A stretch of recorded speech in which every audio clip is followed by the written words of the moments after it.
Bonjour tout le monde, Allô, bonjour. je suis Anissa, je suis, comme je dis toujours, avec mon grand ami, Daniel Zécoute.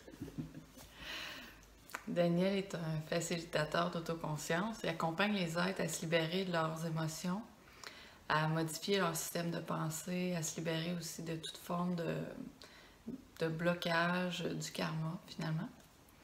Et aujourd'hui, le sujet sera le discernement.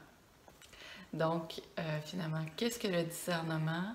Comment faire pour en avoir plus? Puis peut-être comment faire pour éviter les pièges qui nous emmènent à faire des mauvais choix, je dirais. Donc, Daniel, qu'est-ce que le discernement? Le discernement est une attitude avant tout qui nous permet d'être observateurs libres. Donc, tant qu'on ne peut pas observer, être présent en conscience libre, certaines choses de ce qui nous arrive dans la vie de tous les jours, que ce soit au travail, en famille et dans tout ce qu'on fait, eh bien, si on n'a pas ce détachement-là, le discernement naturel ne peut pas se faire et c'est là que la confusion embarque. Non seulement la confusion, mais la dispersion de la conscience qui est attachée à différentes choses, matérielles, spirituelles, enfin à tous les niveaux.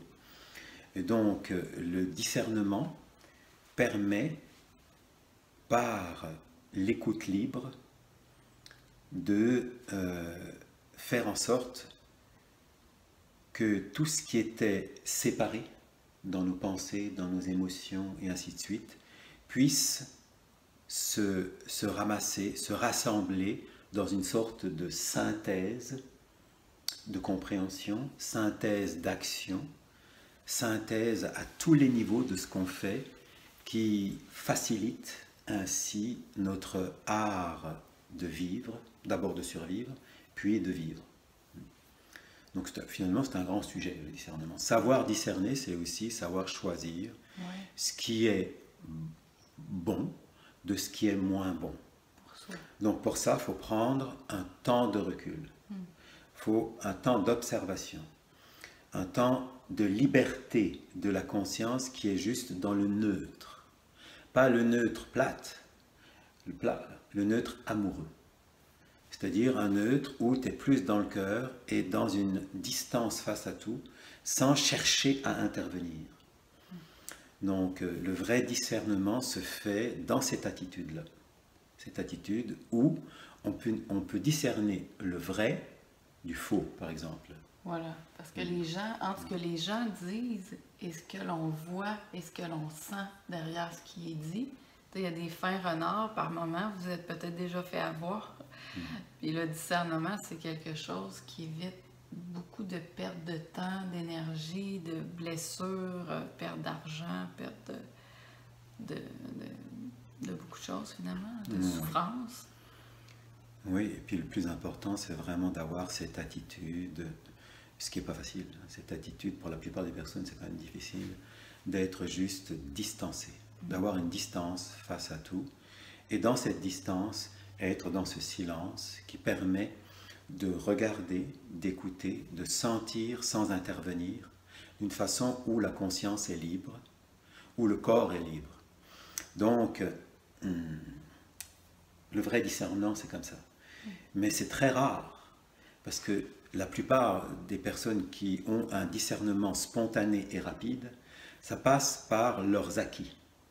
Ça passe par la synthèse de ce qu'ils ont appris, vu, entendu, fait, réalisé, et par le mental, l'émotionnel et tout, et qu'ils ont créé une bonne harmonie de tout ça, ou enfin un mélange de tout ça, leur permettant d'avoir un discernement immédiat face à une situation. Mais ce discernement immédiat est rempli de tout leur héritage du passé, mental, émotionnel, sensation, etc., qui finalement gêne à ce moment-là au vrai discernement du cœur.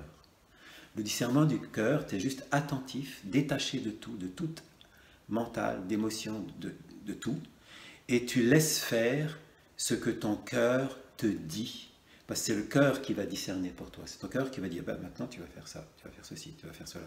Le discernement sert à faire un choix.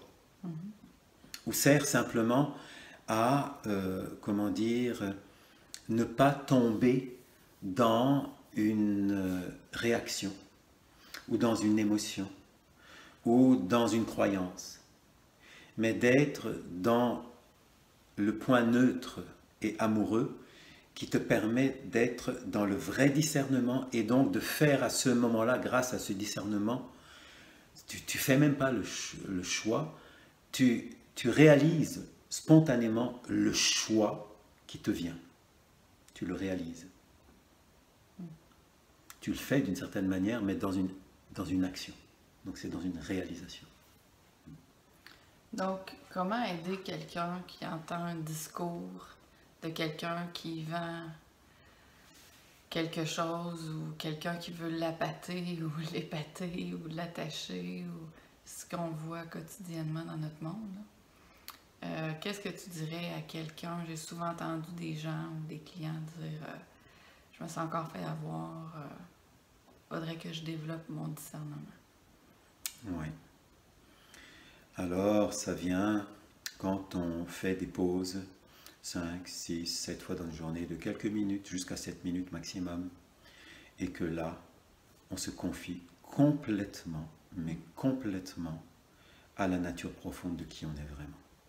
C'est-à-dire à quelque chose qui nous a créés et qui est là, quelque chose qui est en nous et qui est le 99% de l'harmonie qui est en nous, mais qu'on ne sait pas que ça existe. Des fois, les personnes ne savent pas que ça existe, ça.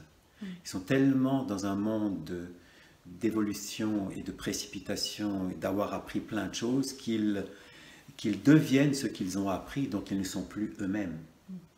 Donc ils n'ont pas le vrai discernement. Ils vont discerner ce qui est bon de ce qui est mauvais selon l'évolution qu'ils ont créée. Mais l'évolution qu'ils ont créée est toujours karmique. Il y a toujours quelque chose d'insatisfaisant dans cette évolution-là. Alors que le vrai discernement vient par le détachement, plusieurs fois dans une journée, face aux pensées, aux sensations, face à tout.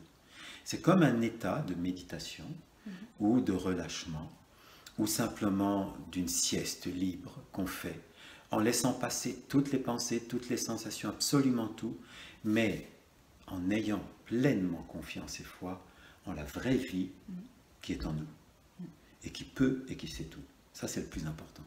Parce que si ça, on n'y croit pas qu'il y a une vie à l'intérieur de nous, on ne croit pas, c'est qu'on a besoin à ce moment-là de passer par le mode évolutif, qui est aussi une voie d'éveil, mais qui, par rapport à ce qui se passe à l'heure actuelle sur la planète, peut nous ralentir plutôt que nous éveiller plus vite à notre vraie nature et à ce que la Terre est en train de vivre dans la montée en fréquence solaire. C'est-à-dire, il y a quelque chose qui se passe où il y a un changement dans les valeurs humaines, il y a un changement à tous les niveaux de cette humanité. Il y aura certainement des changements importants qui vont suivre et qui favoriseront justement le vrai sens du discernement du cœur par rapport à la raison et aux émotions.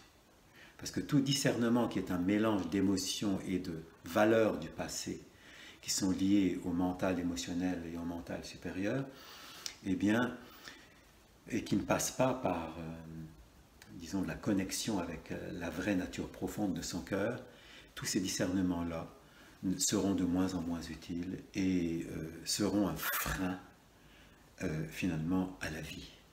Et on restera dans un mode de survie conditionnel à ce qu'on a appris, à ce qu'on a subi, à ce qu'on a vécu, dans les choses classiques de la vie. Donc, plus on se repose, encore une fois, plus on prend des pauses pour se détendre, pour connecter avec son soleil, sa lumière, plus le discernement va s'installer d'une manière naturellement. On va avoir un détachement qui va s'installer. Ouais. Puis on va avoir plus de possibilités d'avoir un recul plus clair, plus libre. Oui, absolument, mais ce qui est important aussi, c'est que à un moment donné, il y a quelque chose d'automatique qui se fait à l'intérieur de nous. C'est comme un automatisme. exactement comme la respiration qui est automatique. Ça ne dépend pas de nous, ça dépend de notre cœur, ça dépend de notre soleil intérieur. Et le battement de notre cœur aussi dépend de notre soleil intérieur. C'est deux fonctions automatiques. Dans ces deux fonctions automatiques, le souffle de vie et le pulse de vie, le battement du cœur, il y a le mouvement de la vie qui s'éveille. Et quand on se laisse juste bercer, là, par le rythme du battement de son cœur ou par sa respiration naturelle, ça favorise la libération du vrai discernement. À ce moment-là, on sera moins dans les pensées, moins dans les émotions, et sans même le savoir, notre cœur commencera tout doucement à illuminer un petit peu des pensées mentales pour qu'il y ait plus de pure connaissance du cœur, et puis à illuminer des émotions pour être un peu plus dans l'amour du cœur. Et tout ça, ça va comme créer de plus en plus le vrai discernement de notre nature cardiaque plutôt que le discernement mental et émotionnel qui nous aide aussi à balancer des émotions inférieures en émotions supérieures, de balancer des pensées inférieures qui nous retiennent en des pensées supérieures qui nous améliorent. Ça nous aide. Mais actuellement, nous pouvons être dans un discernement du cœur beaucoup plus que par le discernement personnel.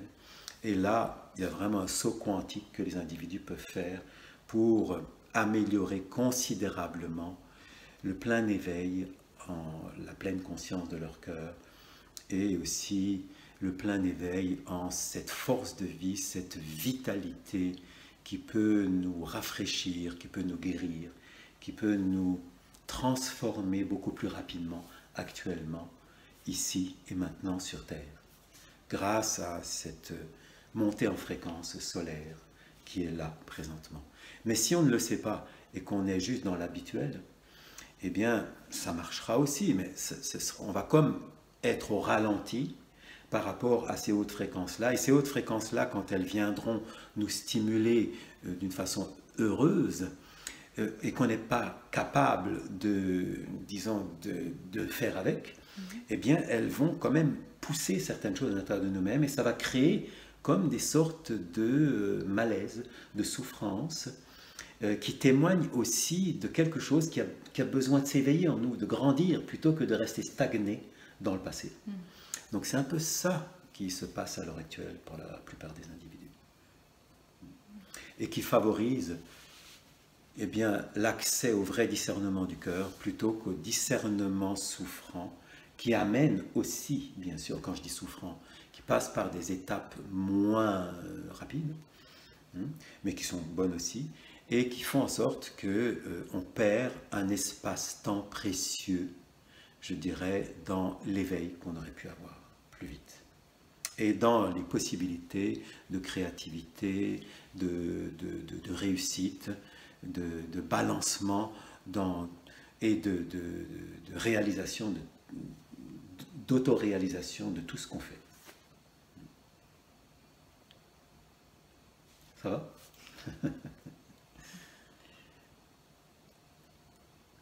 C'était tout pour le discernement. Oui, on pourrait en parler longtemps, mais je pense que les grandes lignes sont quand même pas mal là-dedans, en gros, hein, bien sûr, parce que c'est souvent infini tout ça, quand on se laisse aller. Mais ce qu'on peut en retirer, je crois, c'est que peu importe la situation dans laquelle vous êtes, et peu importe le nombre de fois où vous vous êtes peut-être fait avoir ou pas, où vous avez eu à faire face à des déceptions, face à vos décisions et face à votre discernement, la manière peut-être la plus rapide, mais qui peut paraître lente pour certains, c'est vraiment de prendre des moments, comme Daniel dit, des pauses, où est-ce qu'on se retrouve avec soi-même et où est-ce que ça crée naturellement, sans que ce soit vous qui le faites, le détachement, ça se fait naturellement. Il y a une distance qui s'installe, puis ce qu'on voit, ce qu'on entend, ce qu'on sent, maintenant, il y a comme une distance, puis avec plus de liberté, on a une facilité à sentir mieux ou à comprendre mieux ou à discerner mieux, puis à faire des meilleurs choix pour soi finalement. Oui, c'est très juste. C'est une façon simple et efficace de le dire aussi. Ouais, ouais. Et on voit qu'il y a du vécu peut-être derrière tout ça. Quelque peu. Mais en sachant toujours, je pense que toutes les expériences qu'on vit nous ramènent toujours à un meilleur discernement à chaque fois. On peut l'affiner, l'affiner. Oui, c'est infini. Hein. Ouais. Ça ne s'arrête jamais. À partir du moment où on dit, ah là, maintenant je sais discerner, ah, c'est un blocage. C'est un manque de discernement à un autre niveau. Il y a toujours une Donc, beauté. Il faut se garder cette souplesse infinie d'un éveil perpétuel finalement, hein, et puis sans se cristalliser, sur quelque chose. Ouais. Ça crée une liberté de conscience et d'action. Et de réussite à tous les niveaux. Façon de parler, hein, bien sûr, parce que la réussite, c'est un mot, mais la vraie réussite, elle est avant tout intérieure. C'est se laisser guider par plus grand que soi en soi.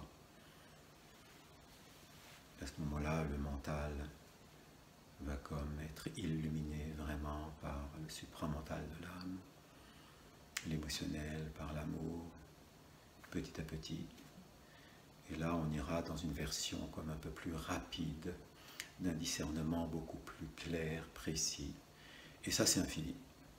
C'est infini.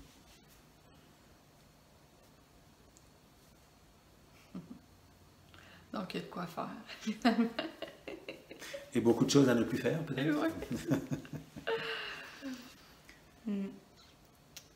Mais en tout cas, on espère que cette vidéo-là sur le discernement vous aura apporté quelques clés, vous aurez éclairé quelque peu sur le sujet. Comme toujours, si c'est difficile pour vous de discerner ou vous aimeriez aller plus loin à ce niveau-là ou être guidé d'une manière plus personnelle, écrivez en privé à Daniel ou sous la vidéo.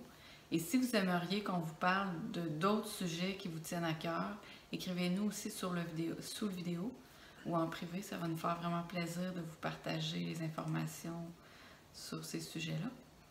Et sur ça, on vous dit bonne fin de journée. Bonne fin de journée. À bientôt.